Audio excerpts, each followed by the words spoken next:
नमस्कार, आप देख रहे हैं गढ़जम वर्चुअल। मैं पंकज खजूरिया। शिवसेना के एमपी संजय राउत इस समय जो हैं वो जम्मू कश्मीर के दौरे पे हैं। भारत जोड़ो यात्रा में जो है वो भाग ले रहे हैं। इस मौके पे वह अलग अलग डेलीगेशंस उनकी समस्याओं से भी रूबरू हो रहे हैं। क्या कुछ कहते हैं, आइए सुने। भारत जोड़ो यात्रा का साउथ इंडिया से लेकर नॉर्थ इंडिया तक का किस तरीके से जो है वो इफेक्ट रह रहा है, जो आप देख के आए हैं, उसके बारे में थोड़ा बताएंगे।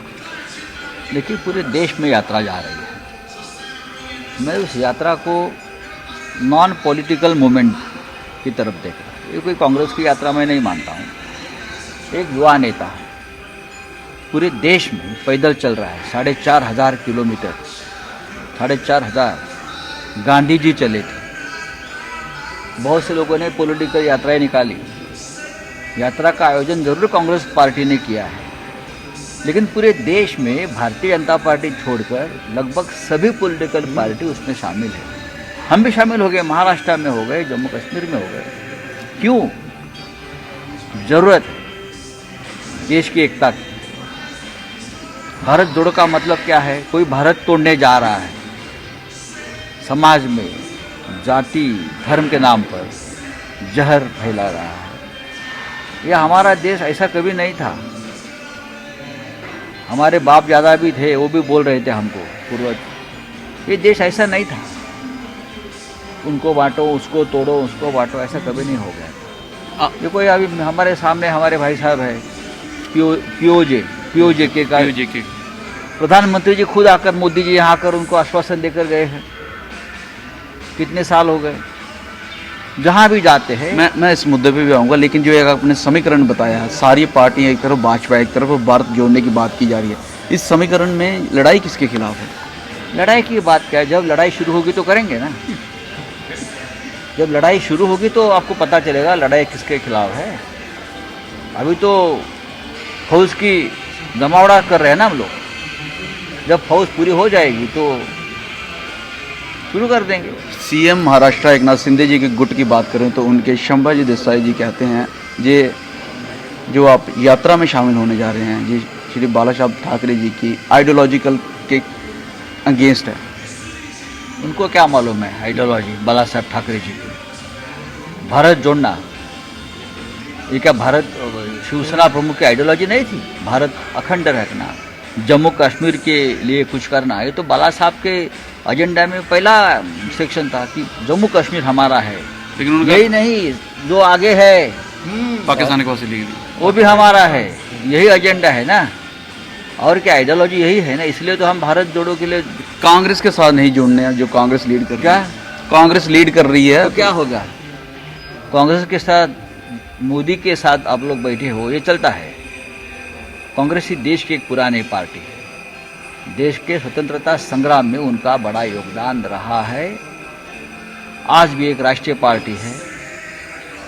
आने वाले समय में मुझे विश्वास है यही पार्टी राहुल गांधी के नेतृत्व में देश पर सत्ता में आएगी। सवाल करेंगे जम्मू कश्मीर की जनता को लेकर। आपके सामने डेलीगेशन मैं देख रहा हूँ, अलग अलग डेलीगेशन मिलने आए हैं। पीओजे का मुद्दा है, इस पे क्या कहेंगे? आपके हाथ में मैं देख रहा हूँ अभी भी जो है। मैं बहुत ही मैं जब आया तो हमारे यहाँ के जो प्रदेशाध्यक्ष है मनीष जी ने मुझे मुद्दा कल बताया, तो मैं भी हैरान हो गया कि 1947 से जो लोग यहाँ आए हैं, विस्थापित होकर आए हैं, वहाँ से उनको भगाया गया है, वो हमारा खून है। वो हम उनके लिए अब तक कुछ नहीं कर पा रहे। इतनी सरकारें आई, चली गई, इतने प्रधानमंत्री आए, बदल गए, लेकिन देखो, जब आए थे बच्चे थे, आप बूढ़े हो गए बेचारे। तीसरी पीढ़ी, 3rd जनरेशन है ये। तो कहाँ है न्याय इस देश में? उनका हक है। जो ये हमें जो कागज दे रहे हैं, ये उनका हक है, मिलना चाहिए उनको। और पंजाब गवर्नमेंट उनकी जिम्मेदारी नहीं ले रही है। जम्मू कश्मीर वाले बोलते हैं हमारी जिम्मेदारी। तो किसकी जिम्मेदारी है? जिम्मेदारी देश की है ना। 370 भी अभी जो है एब्रोगेट हो गया। कहीं ना कहीं पहले माना जाता था वो बाधा थी, अभी भी नहीं हो रहा है। इस पे काम क्या कहेंगे? अभी देखो, मुझे आज ये कागज़ मिला है। जी। मैं जाऊंगा पार्लियामेंट में, ये मुद्दा उठाऊंगा। और भी जो मेंबर्स हैं, जो मेरे विचारधारा से मेल खाते हैं, उनको बताऊंगा ये कितना गंभीर मुद्दा है। हम ये सभी लोगों के लिए काम करना चाहिए। अब मैं आऊँगा और मुद्दों पे। कल आप कश्मीरी पंडित समुदाय से मिले, डोगरा समाज के मुलाजिम हैं उनसे मिले, टारगेट स्किलिंग का मुद्दा बना हुआ है, 8 महीने से प्रोटेस्ट पे बैठे हैं, सैलरी उनकी बंद है, किसी प्रकार का आश्वासन नहीं है।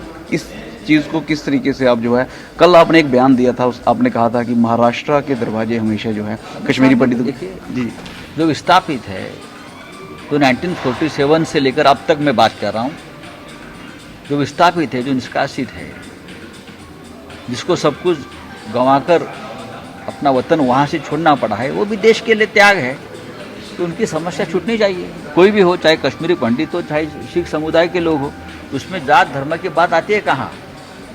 ये भी अपने देश के लिए ही यहाँ छोड़कर आए हैं ना। कश्मीर एक मसला जो है राष्ट्रीय मसला बना हुआ है, हमेशा चर्चा का विषय रहता है। मनाया गया है, जी जी जी, क्या कहेंगे? मनाया गया है।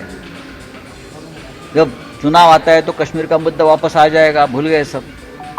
अच्छा, आखिर में सवाल रहेगा, इन मुद्दों को उठाया जाएगा, कहाँ उठाया जाएगा, और पुनर्वास के लिए क्या कुछ शिवसेना हमारी ताकत है, जी जी, उस ताकत से हम ये मुद्दा उठाएंगे। कहीं ये शिवसेना का विस्तार तो नहीं है इन सारी चीज़ों को मैंने उनको पहले भी कहा कि जी। चुनाव की बात हमसे मत करिए, ये कोई चुनाव का मुद्दा नहीं है। चुनाव के लिए बहुत से मुद्दे हैं, ये तो मानवता, ह्यूमैनिटी, राष्ट्रीयता का मुद्दा है।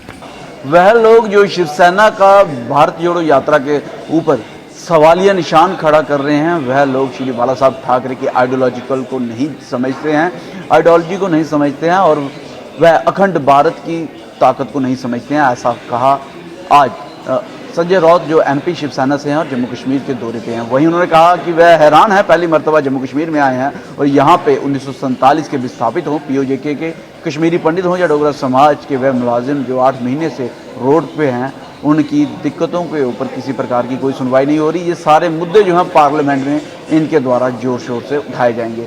बहरहाल आप इस विजिट को किस प्रकार से देखते हैं, लेकिन जब हमने उनसे सवाल किया था कि क्या ये सियासी मसले हैं, तो उन्होंने कहा सियासी मसला इसमें बिल्कुल भी नहीं है। अपनी वैल्यूबल राय हमें ज़रूर कमेंट सेक्शन में कमेंट करके बताइएगा। वीडियो को इस तरह लाइक और शेयर करना ना भूलिएगा। अगली अपडेट के लिए जुड़ रहे हैं गढ़ वर्चुअल के साथ। कैमरा राकेश कोहली के साथ मैं पंकज खजुरिया। जय हिंद।